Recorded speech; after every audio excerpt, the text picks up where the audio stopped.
maybe. Edward Miller is fine. Let's rename it and be Rita and Edward and Rita.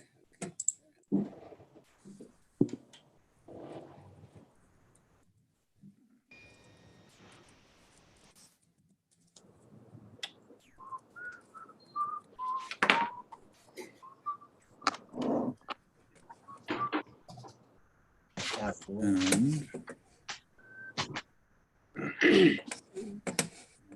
getting there. Just give me a chance. I'll give you a chance, kid, anytime.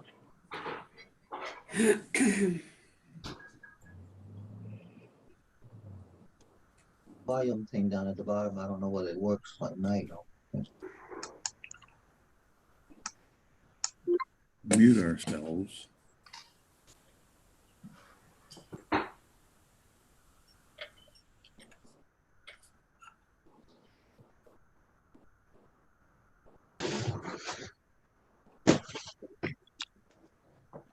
You need a higher pillow. Hi, Anne. Hi. Hello.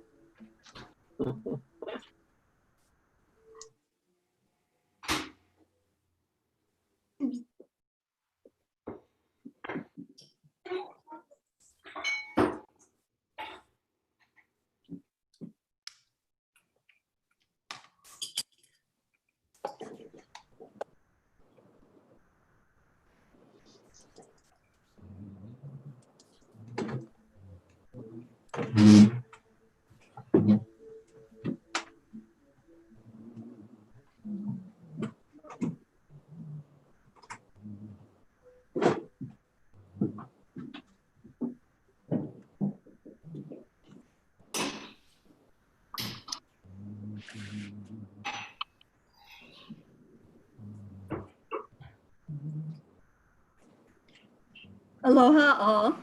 Aloha. Aloha. Aloha from Maui. Oh, too bad. Yeah, somebody's got to do it. I've lived here 34 years, actually. I'm not going anywhere the rest of this life, and I appreciate where you live. It's wonderful, too. It Bonnie- is, but Bonnie, in a different way. Yeah. Bonnie, where do you live on Maui?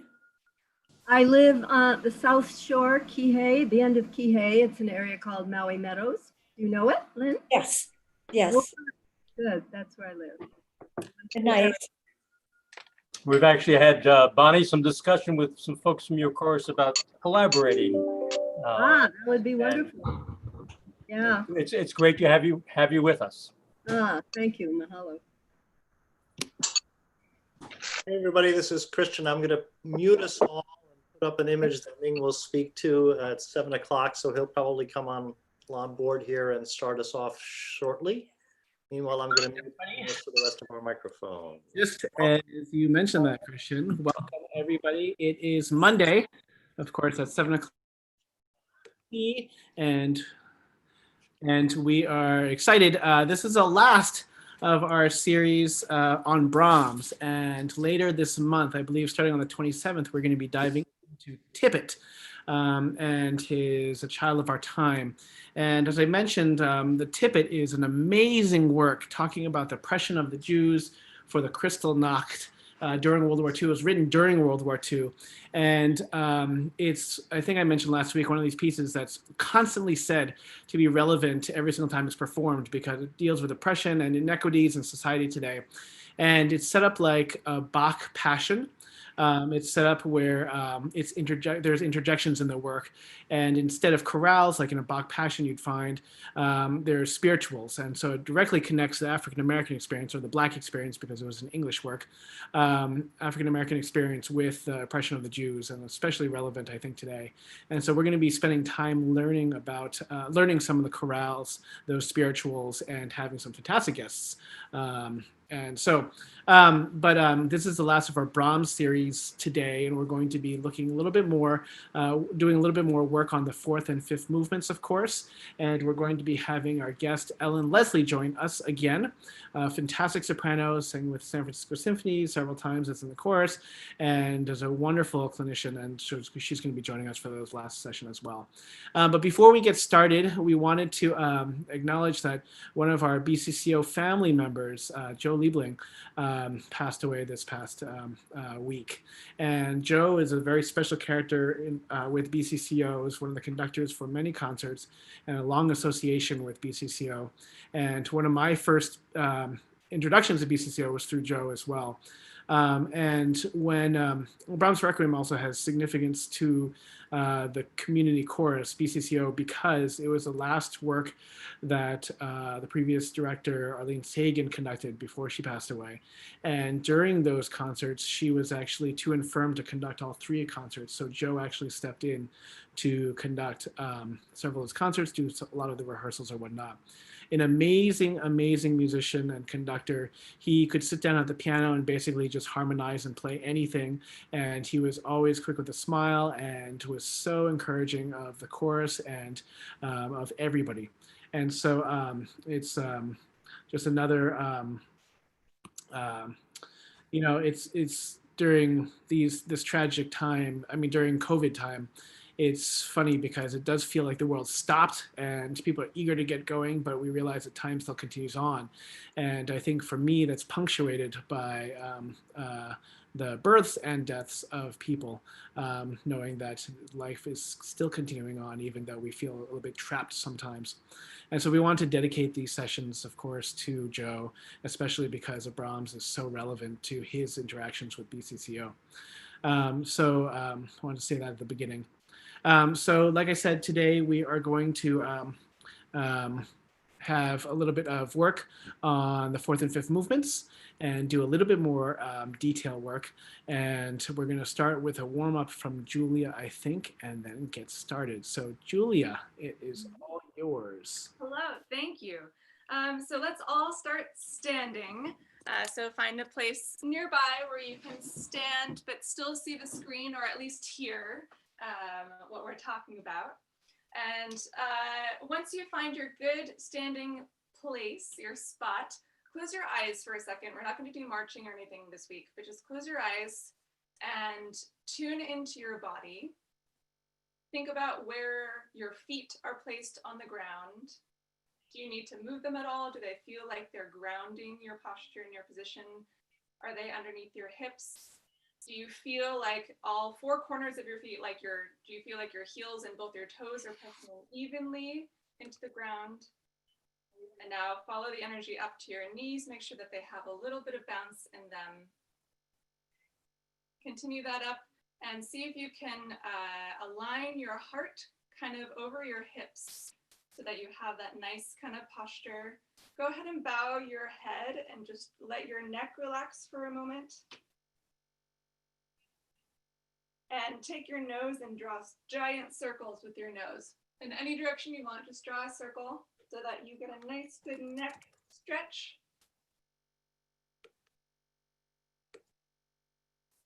And then circle the other way. Maybe you have some cracks that are happening. That's definitely happening with my neck. And then one more time, another direction. So whatever direction you were going, change direction one last time.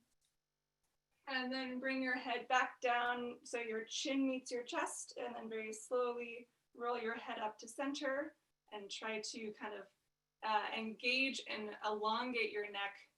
And so now you should have a nice, good posture. Now see if you can have your shoulder blades kind of touch.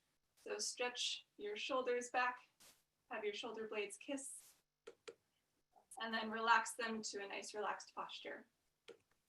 And now take a nice deep breath in through your nose, and nice and deep, we're not counting or anything, but just focusing in. Take a breath, and then exhale when you're at the top of your breath. Now take another breath in through your nose and see if you can find a deeper space for your breath. See if you can reach out deeper this time. And then exhale through your mouth. One more inhale in through the nose. Find an even deeper spot, a wider spot for your breath. And then exhale through the mouth. Breathe in one last time, lifting your soft palate as you go. Make that space in the back of your mouth, and then exhale, keeping the soft palate lifted. And now we'll take another nice deep breath in and exhale on an SH, not counted or anything. So a nice deep breath in, focusing on expanding your belly and your sides and your back, and on your own pace. You can match what I'm doing. I'll kind of demonstrate, and you can match what I'm doing, or you can take your own pace. So here we go. Nice breath, deep breath in.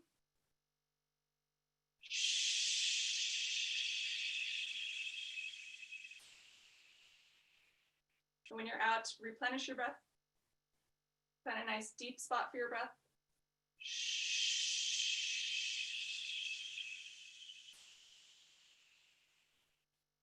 Nice controlled exhale on an SH. Keep going. Breathe in when you need. Exhale. Controlled exhale on an SH. Never feel like you're petering out of breath, but you're in control into the last moment. You're in control of your breath. Now, one last breath in, one last cycle, wherever you are. Breathe in and SH out.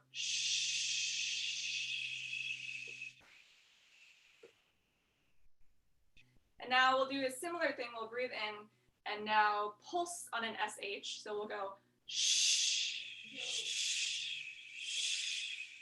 So it's like you have little spikes of breath.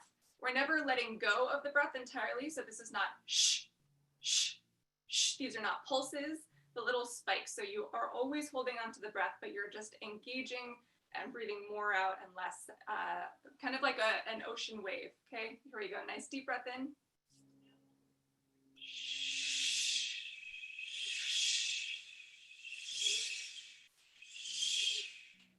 Great, excellent. And if you're like me, I just had 4 pulses and that's all that I could kind of manage. Next time, see if you can get 5. So wherever the top that you were, or do it 2 more times or so and see if you can extend your phrase a little bit longer. So one more time, nice deep breath in.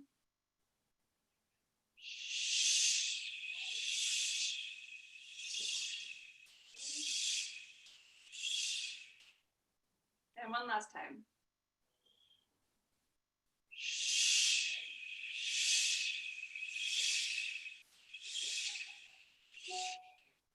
Great. Okay. And now stay standing. I'm just going to sit at my piano. And on kind of a siren sigh, repeat after me.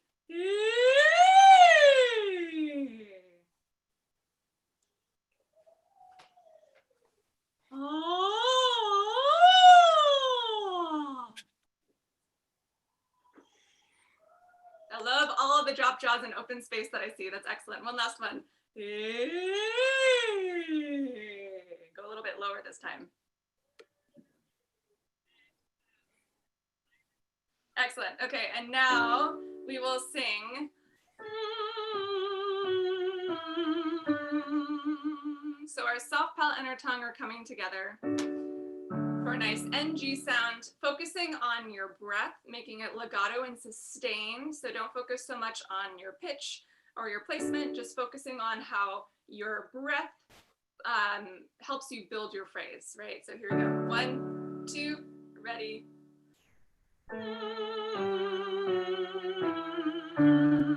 Your jaw should be relaxed.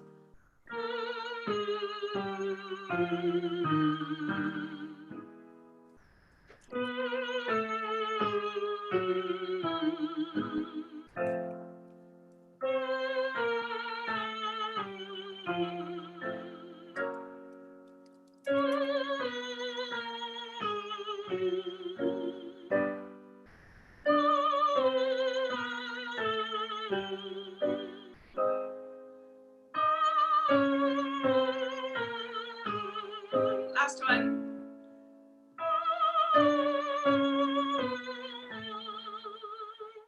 Great. So hopefully with that NG placement, you might have kind of felt your voice kind of focus up in this area. So now we're going to sing A and make that vowel very forward. So the German A. So the same pattern, but we're opening up to a vowel now. And don't worry about loud sound, but make it more of a focused sound. So it doesn't matter how loud it is, still use your and connect your breath and find that vowel placement now. Okay, 1, 2, ready, and. Nice deep breath.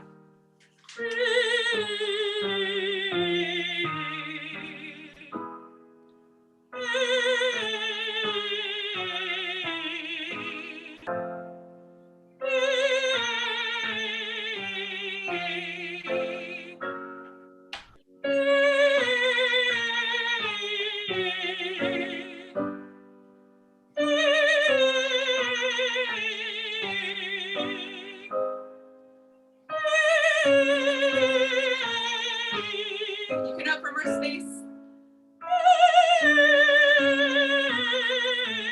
Modify your vowel as we get higher.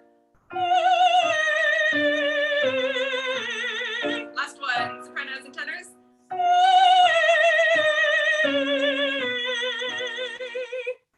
Okay, and we'll go back down here and sing. So get a little bit of movement. Every 2 or 3 times, I'll give you a new consonant to sing at the beginning. So instead of yo, it might be ko or fro or something. So keep your ear open and hopefully we can pick it up in this technological space. So we'll start on yo. 1, 2, ready, and. Yo, yo, yo, yo, yo. Yo, yo, yo, yo, yo. Ka, ko. Ko, ko, ko, ko, ko. Ko, ko, ko, ko, ko. Zo. Zo, zo, zo, zo, zo. Zo, zo, zo, zo, zo. Fro. Fro, fro, fro, fro, fro. Fro, fro, fro, fro, fro. Lo. Lo, lo, lo, lo, lo. Lo, lo, lo, lo, lo. Vo. Vo, vo, vo, vo, vo. Vo, vo, vo, vo, vo. Keep going on yo. Yo, yo, yo, yo, yo. Last one. Yo, yo, yo, yo. Okay, and then now we'll do one to kind of focus on a little bit more phrasing. So we've done this one before, but we'll start.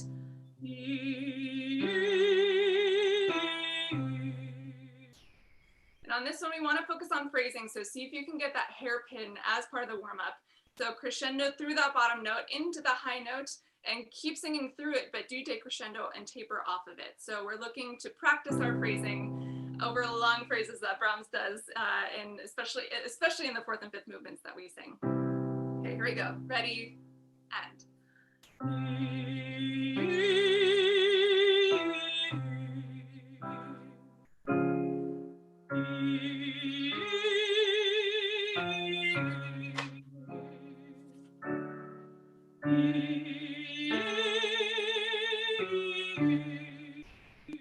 I'm going to stop us for 1 minute because as the way I'm singing it is a way that I don't want us to be singing it. I'm kind of popping that high note a little bit out so that it comes out of context a little bit too much. So we don't want to hear. You rather want to sing that lower note a little bit louder so you can grow into the leap that's coming. So Ming's talked about this before, but as you try to phrase things, think about crescendoing the note before to kind of help build the phrase and the crescendo. So let's try that again. See if you can make that bottom note a little bit louder and warmer, crescendo through it a little bit more. I will also try to do the same. Ready, and.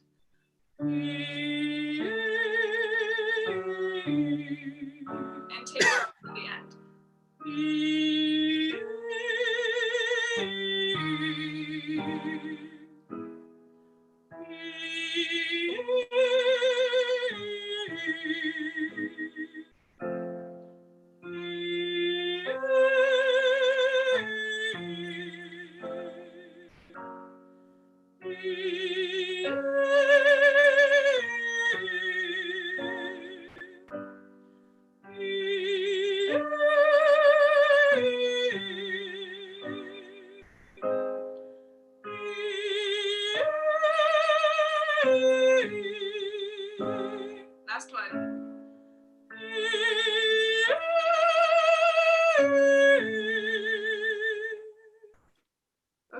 And now we'll do one last final warm up, a friendly scale, just to kind of get our voice moving again.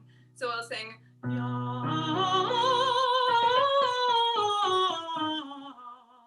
Okay, 1, 2, ready, and.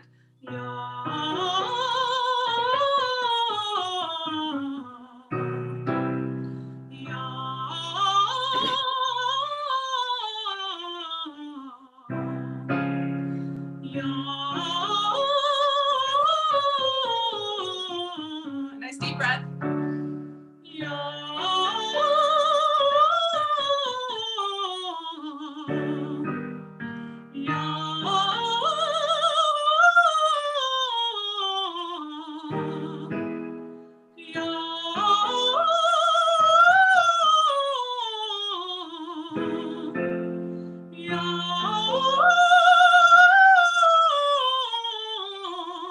One more.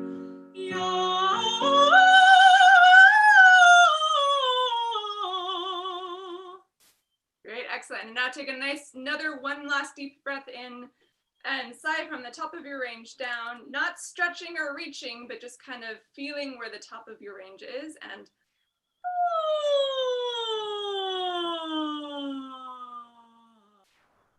then one more from the bottom of your range all the way up and then back down.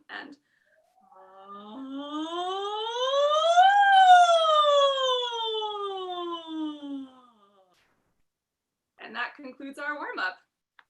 Thank you so much, Julia. Before we get on to Ellen, I want to talk quickly about some of the ways that we approach text in choral singing, but oftentimes opera. And, you know, in choral singing, we have a sort of spectrum in terms of how text is treated. Sometimes as things like the Mozart Requiem, the text is imposed upon the music and it's very structurally based, especially if something you're just singing Requiem aeternam over and over again, whatnot. The music is speaking and it's not necessarily the words and their placement, though many times certain words are colored. It's more the general affect of that particular movement. So when we have something like the Brahms Requiem, however, where we know that the text is integral to how Brahms conceived the work and that the notes and the words are tied together with a lot of meaning and the harmonies are driven from the words, the way the words are repeated or used are used often. When opera singers approach text, in an opera, they have various techniques, and I want to talk through some of them and how they prepare for an opera, because I think it has a lot of relevance for how we can approach the text for the Brahms Requiem. And so one of the things that they do, of course, is to do a word-by-word translation, and many opera singers will do both a word-by-word translation as well as a poetic translation, because you always want to have the closest meaning of the words possible. And then, of course, you need to know specifically what every single word means to have an idea of what you're singing at every given point. And there's this fantastic book by Douglas Hofstadter, who is this Pulitzer Prize winning author of Good Al Ashabach, but it's called The Tombeau de Marot. And it's a play on tombeau as well as le tombeau, the beautiful words of Marot, and the memorial to Marot in French. And what he did was he took this one poem by Marot, and a French poem, and he sent it to dozens and dozens of his colleagues all around the world. And he said, I just want you to translate this and send it back to me. And it was a poem that has a rhyming scheme and has a certain rhythm to it, like a literary feat, we call them, just like iambic pentameter, but it was different structure. And it had a very clear structure to it. And so some people sent it back to him with very, very strict structure back, said, okay, let me try to translate this, and I'll maintain the structure of the poem because it's integral to the essence of what the poem is about. And some people didn't. They said, you know what, what's more important is the meaning of the words, and I'm going to not think about the form, but try to get the essence of the meaning of the poem. And the entire book talks about how translation works, how that there are words in other languages that refer to ideas that don't have words in English, how that when he was having his book Shabak translated into Japanese, they would take the idioms in English and translate them directly into Japanese, even though the Japanese placement of those words didn't make sense. Instead of what he thought, you should try to find maybe an equivalent little idiom that would represent the same idea. The Japanese translators said, no, that's part of the fun of knowing that it's an American author and having this fun little, maybe nonsensical little idiom in English that they would read. That's part of the character of it. Verdi was known for using Italian, but an archaic version of Italian, sort of like an old English version, but an old Italian version to give the color of his text more flair. And so when we go through the translations, you know, it's important not only to have a word-by-word translation, but also to have a poetic translation. And what ends up happening is that they will oftentimes take the text out of rhythmic context of the music.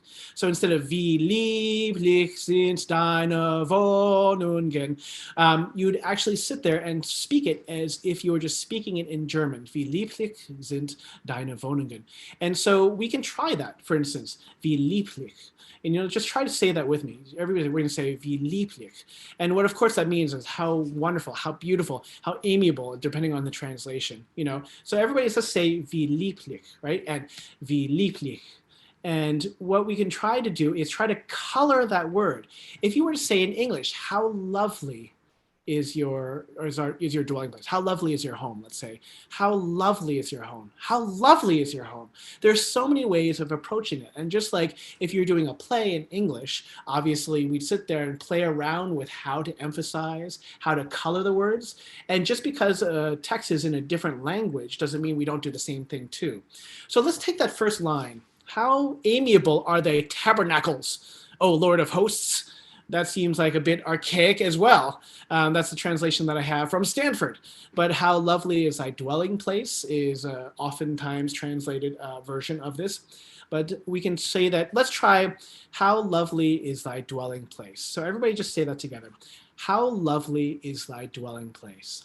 Now, the word lovely, we can make that lovely. We can say, how lovely is thy dwelling place? Let's try saying it like that.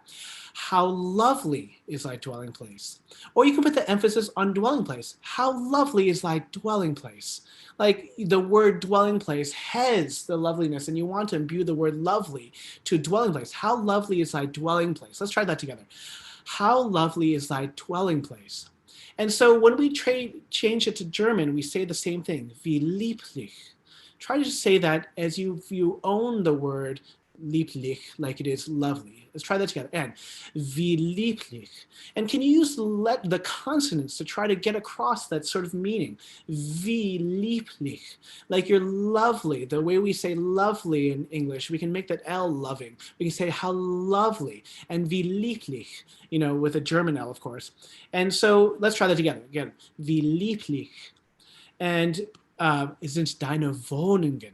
And Wohnungen, of course, are thy dwelling place or thy tabernacle. So just say that word Wohnungen and Wohnungen, you know. And so when we say that sentence, we can see how Brahms sets it. Sometimes he says, wie lieblich sind deine Wohnungen.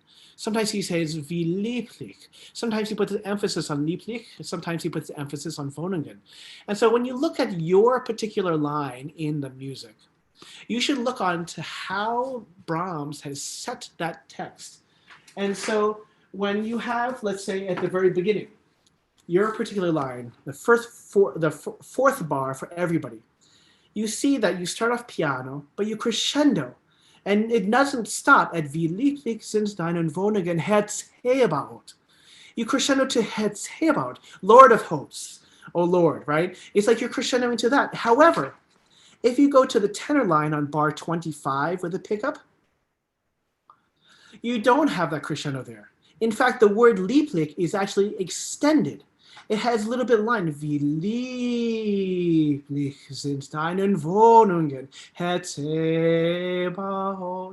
You actually have these little phraselets, but every single word, the word lieblich has been extended. So you know that Brahms wanted more tenderness, more expressivity for that particular word at that time. And that's where we said before we have little crescendo, decrescendo, that we crescendo through that word into the next part of the line so it doesn't feel like it's been broken as a part of it.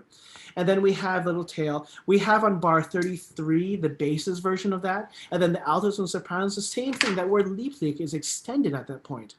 And then, you know, some of the same things, meine Seele. When we talk about my soul, we can hear already how Brahms feels about the soul at that point, because that tonality has changed. So the 4 bars, starting from bar 43, we have.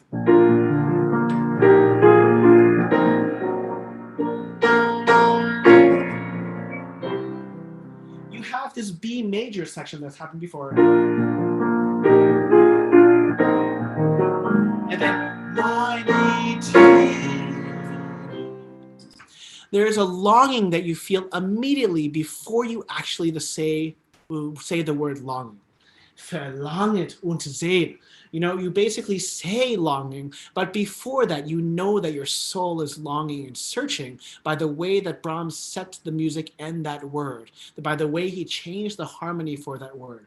And so, as we can see, unlike some things that are a little bit more structurally based, like I said, the Mozart Requiem, let's say, or Mozart Masses or Beethoven Masses, or some of the words, except for the credo, I mean, some of the words like Kyrie eleison, Christe eleison, Kyrie eleison, are a little bit more structurally based, where it's about the form, or about the harmony and the structures of the phrases.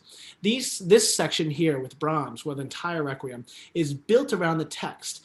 And when you start to feel the text, when you start to viscerally understand what the words are saying at every given point, then you can see how Brahms connects the harmonies, connects the phrases, extends the importance of certain words, highlights certain words, and it becomes a much more intimate experience than rather trying to sing certain phonemes and sounds at certain points. And so, like I said at the beginning, one way opera singers do this when they have an entire opera to learn and they need to pronounce it and sing it as if they speak that language natively, is to do those two things. Is one, to have a poetic and a word-by-word translation, to have the fullest meaning of the phrase, as well as to know precisely what you're singing at every single point. And then 2 is to practice those saying the words and the sentences with different emphases that is separate from the rhythm that you have in the music. And so going through that and speaking it as if you were practicing lines in a play. How lovely are thy tabernacles. How lovely are thy tabernacles, O Lord of hosts. You know, and going through in the German, using the German text, but having the same sort of meaning, playing around with how that text is included, is a really important way in, and feeling like you're really engaging with the text in a much deeper way, in a more meaningful way than just trying to be able to pronounce it correctly. Even if the pronunciations aren't perfectly correct, people go for the meaning much more.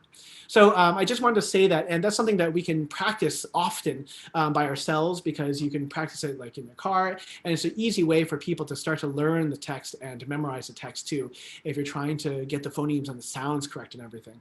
But again, we are really excited to have Ellen Leslie, who is a phenomenal soprano, and she's going to be going through some vocal exercises before we break off into sectionals and look with a little bit more detail about some of the musical traits of the 4th and 5th movement. And then of course, we're going to come back again at the end and sing through the 4th and 5th movement together, even though we are physically separated, but spiritually together and musically together. So Ellen, I'm going to turn it over to you. Great. Thank you so much, Ming. It's great to see everyone again. I'm going to have a special guest today, my husband, Eric, who is going to be my guinea pig for a lot of these exercises. There he is. So if you saw my lecture for BCCO back in April, I'm going to touch on a few of those concepts and kind of expand on them. And if you didn't, great, we're going to learn a lot today. And also, I thought it might be neat. I'm going to leave a couple minutes at the end. If you have any burning questions about vocal health, vocal technique, et cetera, you can go ahead and write it in the chat box, and then I'll answer as many as I can at the end. So that option is available to you. Great. So the first thing I wanted to talk about is that one of the main tenets of good vocal technique is freedom from tension. It's all about turning your vocal mechanism into this very efficient mechanism that is tension-free. So I wanted to talk a little bit about Alexander technique. So Alexander technique is a concept of retraining our body movements to be freer of tension. And it was invented, conceptualized by a man named Frederick Alexander, who was a Shakespearean actor in the 1890s, I think in Australia. And he kept losing his voice on stage after a long performance. And he kept wondering, what is going on? Why am I getting laryngitis? I'm a good actor. I'm a good speaker. What's going on? And he finally figured out that it was his body tension. It had nothing to do with his voice. It had more to do with the way that he was holding the muscles of his body that then translated to his voice. So he figured out what he was doing with his body that was then impacting the vocal mechanism and making him lose his voice. And this is true all the time. I mean, the reason why we do stretches and little massages and that kind of thing before we start singing is because tension in other areas of your body has a huge impact on your voice. I mean, your whole body is your instrument. So one little thing can just destroy everything. I had a neck injury one year, and the next day woke up, voice completely gone. So all of those have a huge impact. Anyway, Alexander technique is a vast rabbit hole that I'm just going to briefly touch on because there's so much to talk about. And you can even take lessons from certified Alexander technicians. But the main concept is when you are singing, when you are existing, everything you're doing throughout your day, whether it's standing up, sitting down, sitting at the keyboard, finding a way to do all of those things with as little tension in the body as possible. So, for example, one of the examples that I like to use a lot is called the fingertip rule. So the fingertip rule means that all motions that are with your arms, so like sitting at the keyboard, like many of us are doing right now, go ahead, actually, and if you're at the keyboard, or if you're not, imagine that you are, raise your hands up to the keyboard like you're about to type. And notice how much of your arm and your back are trying to help out with that. It's really unnecessary. And all of those huge muscle groups are, trying to get invited to the party of putting your fingers on the keyboard, and they really don't need to be there. So imagine instead, put your hands back down and put your hands back on the keyboard, but this time lead as though everything is as if you're a marionette and it's just a string that's attached to your fingertips, and the movement starts with that. So give that a try. You can even just, pick up your score. It always makes me feel very floaty. It's really nice, but that's to do with your fingers and your arms, but that translates to other things. So if you've heard people talking about having a string that pulls up your head like this to get that nice vocal posture, again, that's all about freeing your body from tension. Because even if we think, we talk about grounding down in the feet and planting and having that nice singing posture, and here I am with my music, your whole body tenses up when you do that, often. Unless you're, Alexander technique expert and tension-free, but I don't think anybody is. So that's just something to be aware of. And that's something that you can think about not only while you're singing here today and in the shower, wherever you are, but throughout all of your daily activities. Next time you open your car door, notice how many of your muscles are trying to work that really don't need to be involved. So again, it's all about efficiency and freedom from tension. So, how do we translate all of that into our singing? Let's get our guinea pig over here. Hello, Eric. Hello. Great. So this is going to be a fun one. Please stand if you are able and get yourself a little bit of space, because what I'm going to ask you to do is hinge down from the hips and hang down, like so.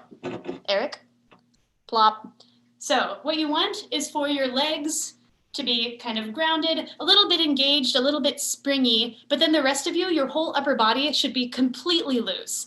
So once you're in that posture, you probably can't see me because you're hanging down, so I'll just tell you, swing your arms back and forth like you're, a chimpanzee or something.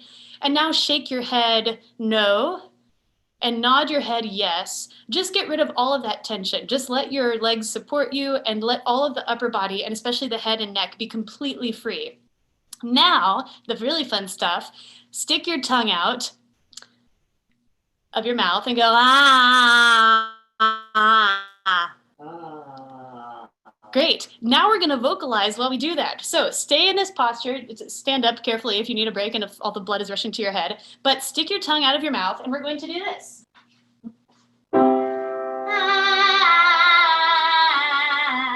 Ready? Let's go.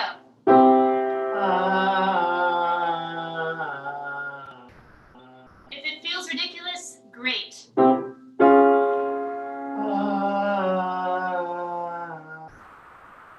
Check in again. Shake your head back and forth a little. Make sure you're not tense. One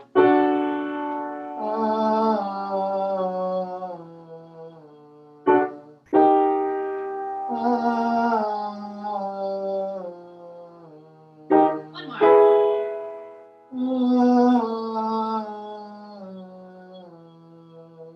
Excellent. And now, very carefully, go ahead and roll back up to a nice posture. Excellent. So find that nice relaxed position that we just talked about with the string pulling up your head. Excellent. Nice and floaty. Great. Now, to free up the neck, thank you. Shake your head gently back and forth like this. And then notice your jaw. Jaw tension is like enemy number one for every singer ever. Jaw tension happens to everybody, whether you suffer from TMJ or not. It's just your jaw always wants to help out. But really, we don't need it as much as we think. And singing has more to do with what's above the jaw than the jaw itself. So go ahead, and as you're shaking your head back and forth, take your jaw and feel it and relax it as much as you can. Now, still with that nice loose jaw, go ahead and close your mouth very gently without engaging the jaw. So go from, this should feel like you just went to the dentist and they just injected you with, gosh, what is that stuff? That just makes your jaw go blah. That's what your jaw should feel like. Great. So now gently close your mouth while keeping that super loose jaw. And we're gonna do a little humming. I'm gonna go to the piano. Let's see, where do we get off? So, on a gentle hum in that same position with the mouth closed but with the jaw really loose, and you can keep shaking your head back and forth as we do this. Ready?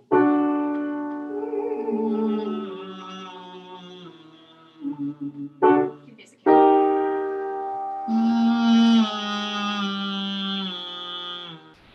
Shake your head back and forth. Check in with your neck.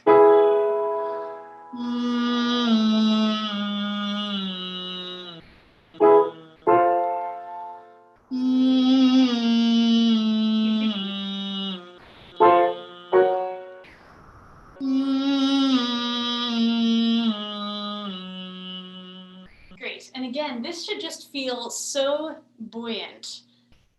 Nice and relaxed. Excellent. Okay. What did I want to do next? Tongue tension. That's the other fun one.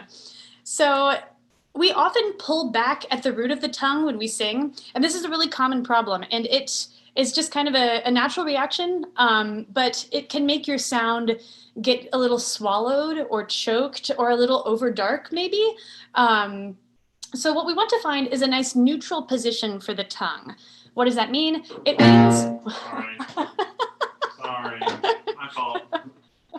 Okay, neutral position for the tongue means that the tip of the tongue lies gently behind your bottom front teeth. So it's not pushing against the bottom front teeth, it's just kind of sitting there. And then the very, very back of the tongue, and also the tongue is huge. Your tongue base is all the way under here. So when you take your thumb and you hook it under your jaw like this, that's actually the base of your tongue that you feel there. Isn't that wild?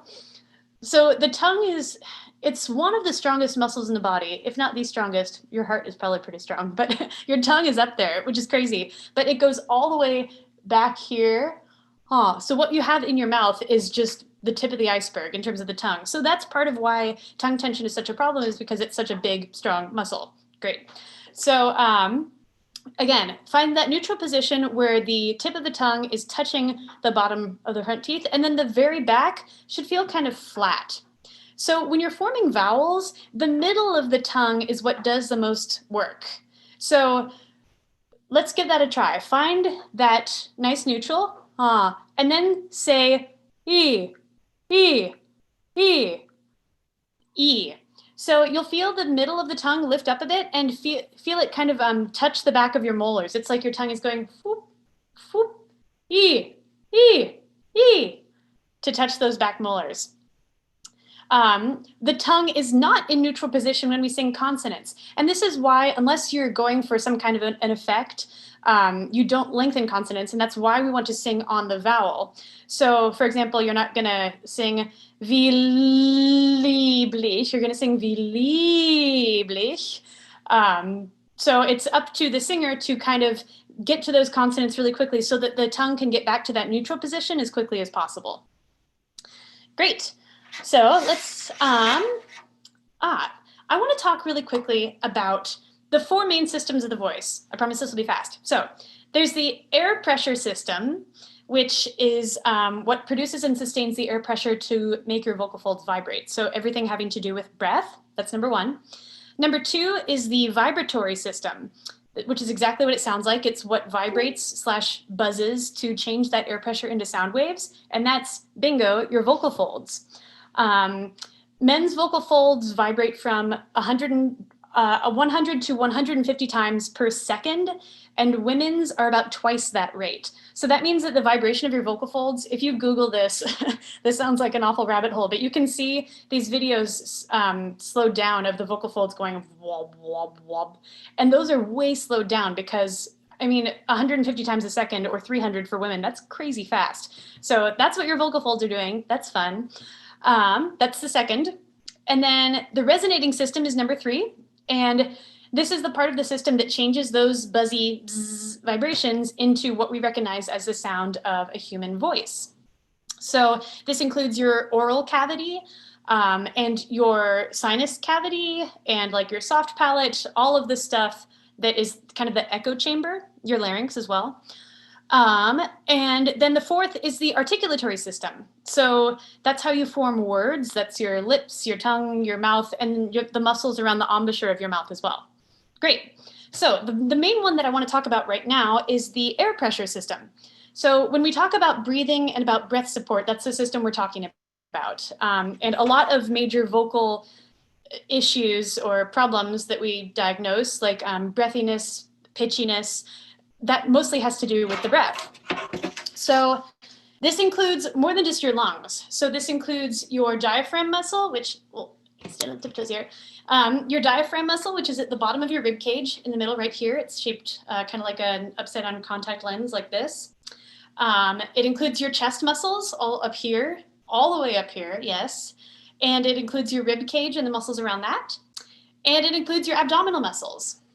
It also includes your pelvic floor. More on that later. It's this whole canister. When you take a breath in, you want to expand all of those things that I just talked about. So it's not just about like taking a high breath, taking a low breath. It's about viewing your torso as this massive canister that fills up with air. So when you breathe in, what happens is your diaphragm descends to allow the lungs to expand and fill with air as your ribs expand. So these are going like this. Your diaphragm's going like this, which means that your tummy organs need somewhere to go, which means that they move out and down a bit, which is why your stomach gets like a little big if you take a deep breath. And that's where the pelvic floor comes into play, because when the diaphragm moves down and the tummy organs move down and out, they need to be supported by something too. And that's the pelvic floor, which is, you know, all the way at the bottom of your torso. So it's a big, complicated system. And I would challenge you, when you're breathing in and taking a nice deep singer breath, to not just think about breathing low, but just to envision this whole canister. And the key is to never let the torso collapse.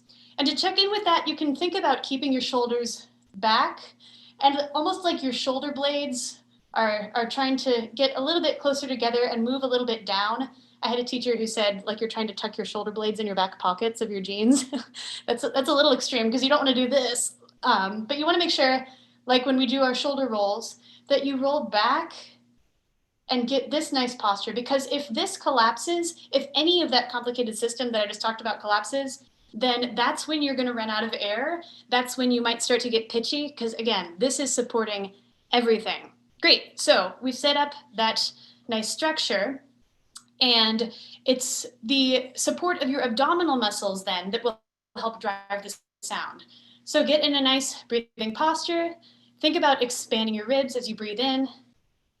And at your own pace, I'll tell you what to do and then do it because it's going to be different for everyone. Go ahead and hiss out. And when you think you're out of air, go a little bit more. And then a little bit more, and then a little bit more, until you are completely out of air. And then just open your mouth. When you open your mouth, the breath is just going to go whoosh and drop in. Because breathing doesn't actually need to be that active. Breathing is like the most natural thing in the world. Your body wants to breathe. So go ahead and just breathe everything out and feel that. And that's that entire system filling up with air. Great. So now that we have a good breath, let's go ahead and do a couple of exercises. So let's just do some simple unvoiced things. Repeat after me. Eric. All right. Okay. Repeat after me.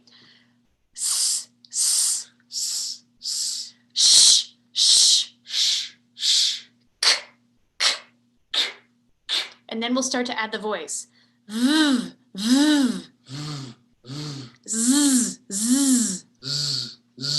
And then a couple of lip trills, just on any pitch you want.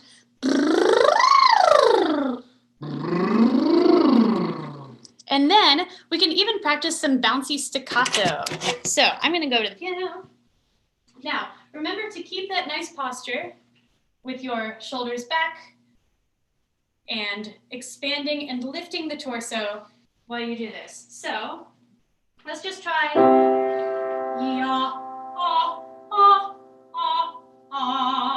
Just kind of bouncing the pitch in a little staccato. Yeah, and see how much you can make the lower abdominals the primary muscles responsible for this. One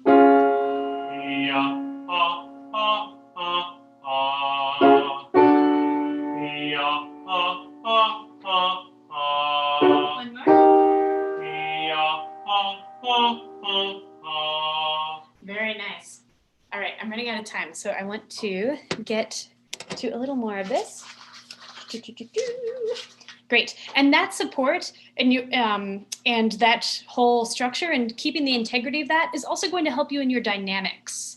So as you are thinking about, in this piece, we have a lot of really quiet moments, especially in the fifth movement, and that's going to take a lot more support. Singing piano is so much harder, I think, than singing forte because it's almost like you're trying to sing through a straw. I always visualize singing piano as like this tiny little spiral, and trying to force the air through that tiny little spiral versus kind of a bigger spiral for forte. But more on that another day. Great, so I wanted to get to a few of these questions. Oh, here's a good one. Transitioning from chest voice to head voice and vice versa. I have a great exercise for this. So this is going to be different for everyone because everyone has different points in their voice where you have different breaks, the passaggio, and everybody has multiple passaggio. So men have a bonus one for falsetto, and women transitioning from chest voice to head voice, and then kind of from head voice to that super upper head voice, especially for sopranos. And a great way to smooth that out is just doing octave jumps, and you can keep them super slidey. So here's, let's see, here's a B natural. Yeah.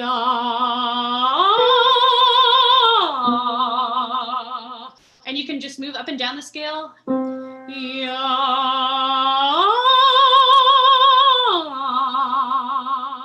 Etc., etc. And just doing those super slidey octave jumps and also working down are not only a great warm-up or a great cool down if you've been singing a lot, but will also help you smooth over those registers. So that's kind of a short answer for that. Running out of voice when singing long, loud, relatively high pieces. Beethoven 9, anybody? This one, again, has to do with keeping the integrity of your breath structure, but also never apologizing for needing a breath, because singing a lot of forte, it requires so much physical strength too, not just breath. But mark in your stagger breaths, know where you want to breathe, and never feel like you have to be the one to make it all the way through. If you're singing in chorus, if you're singing solo, again, you're going to mark in your breaths somewhere because not everyone can make those crazy long phrases. So it's just about kind of compromising and keeping the integrity of the music while apologizing for being human and having to breathe every now and again. But again, keeping the shoulders back and never letting the torso collapse is really going to kind of be the key for making those long phrases. Great. Straining voice when you talk. This is huge. Oh my gosh, I could talk about this forever. So I think it's very important to talk on the voice. Nowadays, you'll hear a lot of people talking in vocal fry. It's a huge problem. Gosh, I can't even do it. If you hear, gosh, a bunch of 19-year-old girls talking, they're probably going to be speaking in vocal fry. And fun fact, that's kind of something that stemmed from popular music, like Britney Spears. You know how she vocal fries up to all of her music? Baby, et cetera, et cetera. It's kind of that growly, gravelly. That is so unhealthy. And I'm convinced that in the next 20 years, we're going to have this epidemic of women losing their voices if that continues, because it's so, so bad for your vocal folds to keep talking like that. So tangentially, it's important to talk in a way that is as healthy as singing. So you can even kind of warm up to talking. If I'm talking a lot like this is kind of a higher pitch than, I mean, when I wake up in the morning or am, I don't know, just chatting at home, but you kind of have to keep the breath support even when you're speaking. I find that very important. And that might mean playing around with different pitches in your voice and seeing what is comfortable. That's a short answer for that. Yeah, and again, projecting your voice when you talk is also all about breath control. What applies to good singing and good healthy singing applies to good healthy speaking as well. Okay, I know I need to wrap up. Keeping up lip trills. Lip trills are really tricky. This is something that I always recommend people practice in the shower, because what else are you doing in the shower? You're just washing your hair, and so you can go brrrr, and this has so much to do with those lower abdominal muscles. I always recommend, if you want to get better at lip trills and kind of work on those lower abdominal muscles and keeping up that support, yoga is really good for that. I find anything, or also practicing the staccato exercises that we just did, the v, v, s, s. You're working those exact same muscles that you're going to be working when you're doing lip trills. But truly, lip trills just take practice, and it does take a lot of breath energy. So that's just kind of a stamina that you build up. So never feel bad if you can't quite make it all the way through a phrase. Staying hydrated is also really important for lip trills. If you don't have enough water in your mouth, you're not going to be able to do them. Exercises to practice to extend the vocal range.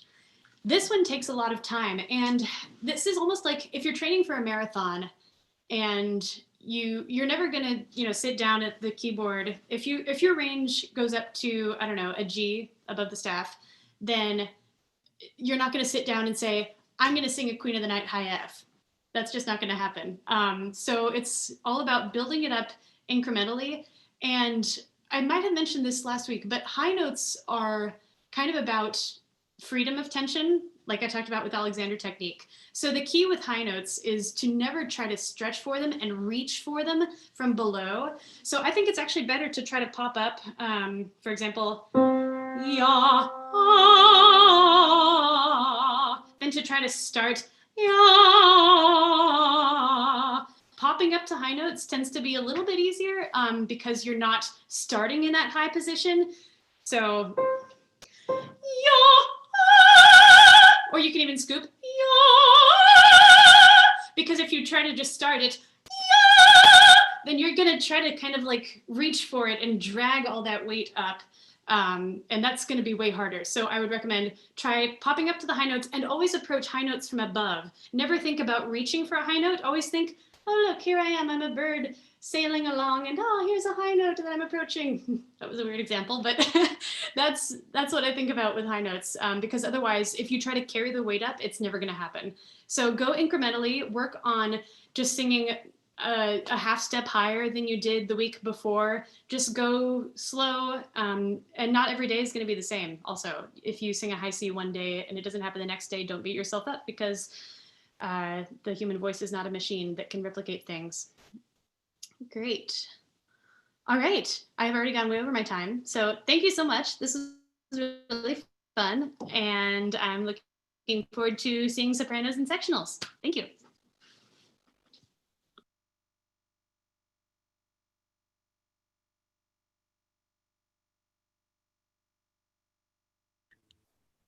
Great. Thank you so much, Ellen. Can you hear me? You know, like, I love that thing about vocal fry, because you can hear it once you're aware of it. Wait, can people hear me? Everything looks frozen to me. Okay, great. It's so evident. And vocal fry you can hear by radio announcers. You can hear just about everybody. And that's that, like, I was walking down the beach, I can't even do it. I was walking down the beach.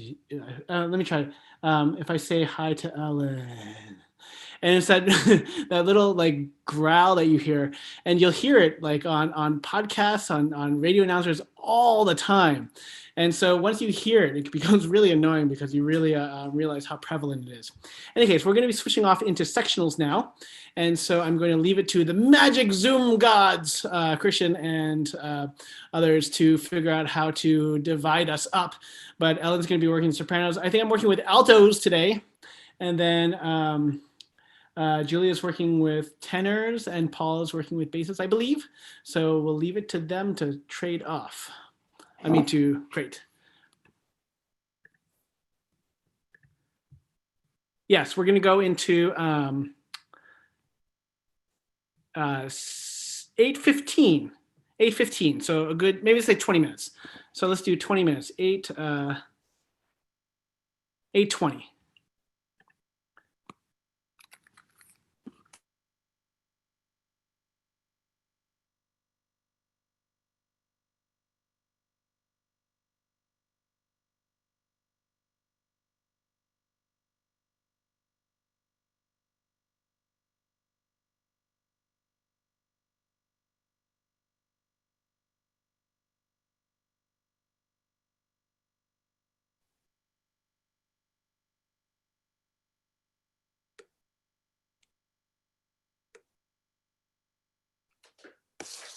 Hey everybody, this is Christian. We have a few people who aren't assigned to a breakout room, perhaps because of how you connected or Zoom's errors. So I see John, Linda, and Ellen. So if you want one at a time, you can unmute and remind me what voice part you are, and I'll get you into the right room. Alto. Alto Ellen, okay, coming up. Let's see. Why is it not letting me put you in a room? Hold on. There you are. Ellen, going to the altos. And Goldman, you are also an alto, is that correct? Anne, are you an alto?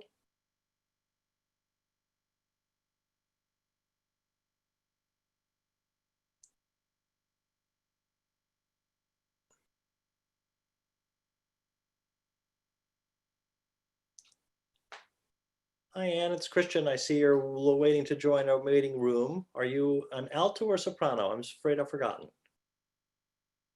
Oh, and I've got you, you're muted. So if you can, I'll unmute you. Let's see, or you can unmute. There we go. Hi, Anne. Alto, yeah, Stan and I. He went in the other room, so I need to join now. Yeah. Alto's coming up. Thank you.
Hello, Amy. What room can I put you in for the sectionals? You in soprano? My question is that we're gonna read it. Ada wants to continue in the alto section, okay? Alto section. Alto section, Amy? Yeah, please. Edward is not singing. I'm paying attention, but I'm driving the machine. Sorry, Rita and Edward, you've got a really broken connection. I see both of you on the same connection, but I the know. sound is bad. It's hard to understand you. No, You play a cello person? no, it's do, the sound yeah. is bad. It is, I know. I can send you to one. I can't. Our If you're on the same computers. connection, I obviously can't split you up. Would you want to join one of the sectional rooms, either the bass or the? Is it soprano? Is that right, Rita? It's not He knows that. I'm an alto. Yeah. Can you switch us? Can you switch this feed to the alto room? Yes, I will do that. Okay.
1 second, Lynn, and I'll get you over to the sopranos. I'm waiting for you to show up as unassigned. Oh, it's weird. It's I'm really- right here. So I'm here, Sally, and Lynn's in the other room. I understand, but the system's still treating you as, it's really weird. You're both signed in with the same account name. Yes. Um, Christian, don't worry. You go ahead and sing, and I'll sing with the basses, and I'll try to sing my part. all right, let's see. Do you have a button that says rejoin room or anything like that? Rejoin breakout room? Not yet, but maybe someplace. Let me look at it. You go ahead. Well, I'm not going anywhere. I always stay here in the middle and Yeah, but then you don't get to sing. work issues. Yeah. But I made a note for myself before the next rehearsals start. I'll work it so that you can get a separate connection. How about join breakout room? Bingo. Yep. That's it. Thank you so much. Okay, good luck. Okay, thank you, dear. To mute when you get there. Yep. Yeah.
Hey, John. I could send you to the last 4 minutes of the bass sectional if you'd like. I'm going to send you to the last bit of the bass sectional, and then you'll rejoin the room with everybody else in a bit.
As we have people populating, I think it's one of my favorite things to do is to see the Zoom, what's it called?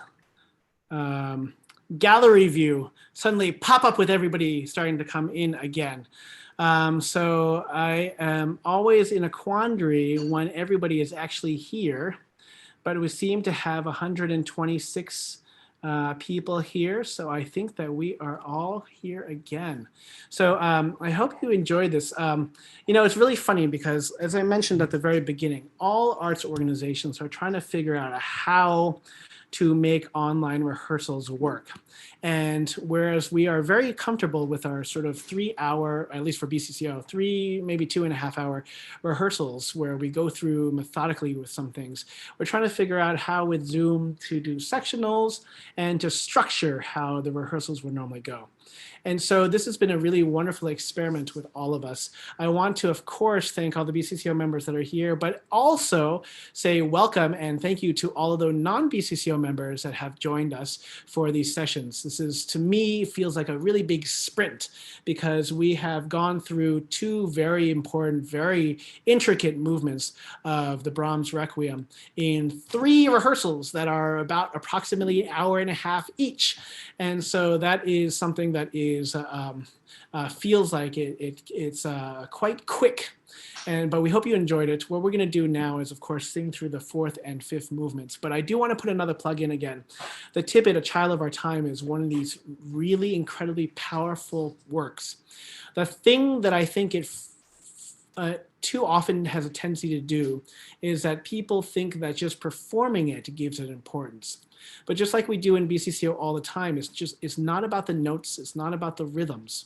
It's about the intention and the heart behind the music and bringing that out that makes that piece powerful. And so when you're in this work, this incredible expansive work, and then you stop to sing a spiritual that everybody knows, and you sing it like you really sing it, then that's where the power comes from. We're going to be looking at 2 of those spirituals, and I think it's going to be a lot of fun getting into that. I might have mentioned this BCCO at one point, but I was in a gospel choir for a couple semesters in college, and I was one of maybe 3 non-African Americans in the gospel choir. And it was really funny because there's all these things that happen with gospel choir that I just wasn't aware of. In a concert once, the conductor, Donald Dumpson, who's this phenomenal, can play in any key by ear, just kind of change it automatically. And we're in the middle of a concert and he said, "Ain't nothing wrong with humming." And we never practiced this at all. And then all of a sudden, instead of singing any of the words, the entire chorus just started humming. And I was like, oh my goodness, we've never done this before. Is this what we're doing? Oh my goodness. And whereas it was something of great comfort and regularity, I think, for other members of the chorus, for me, it was a completely new experience whatsoever. And it happened every single week. And I think I've mentioned, we've done during one of the sessions a few months ago, or maybe a month ago, Lift Every Voice and Sing, which is the African-American national anthem. And, just like oftentimes we sing chorales and we sing pieces and you're not really aware of the text that you're singing, it was a completely different experience to sing with people where that piece had such importance and they'd been singing it since they were young. And even the first line, lift every voice and sing. And if you take it apart just by those phrases, lift every voice and sing, the way they sang it with such depth and meaning, that's what I hope to bring to our spirituals that we do from A Tippet's A Child of Our Time. So I want to invite you all to that. That starts on July 27th. I think we have a few weeks break. We're going to have guests just like we had Melanie Malinka and Ellen Leslie. I want to thank them because they're fantastic and incredible. And of course, want to thank Paul and Julia because they are sort of, stalwarts into our organization. So as we sing the 4th and 5th movements, I want to thank you all again. And as I say often, we should never take opportunities like this, even though it feels separate and together at the same time, which is an odd feeling. But the Brahms Requiem was written at a point of incredible personal meaning for Brahms, It has already for all of us a lot of personal meaning, especially for those that knew Joe Liebling and Arlene Sagan. And like I mentioned to BCCO, the first time I conducted it, not just sang it, conducted it was with BCCO 2. And so for each of us, we have these connections to these works. And it is a privilege to be able to sing with other people and try to share this experience with all of you. And so this has been, to me, sometimes it feels like a sprint. Sometimes it feels a little awkward because I'm trying to get used to how Zoom works and how the sound works, and hooking up my computer and seeing people's faces and their smiling faces through the computer screen. But it's still something that I would not trade for anything else, because it's still better to be together and virtually together and singing together than it is to be apart. So let's sing the fourth movement and the fifth movement, again, knowing that this is a work to try to comfort. And even though we are physically apart, we are not physically apart, we are not spiritually apart or musically apart. So I'm going to hand it off to Christian.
Whew, such an amazing work, and I'm glad we get to experience it under Maestro Blumstedt.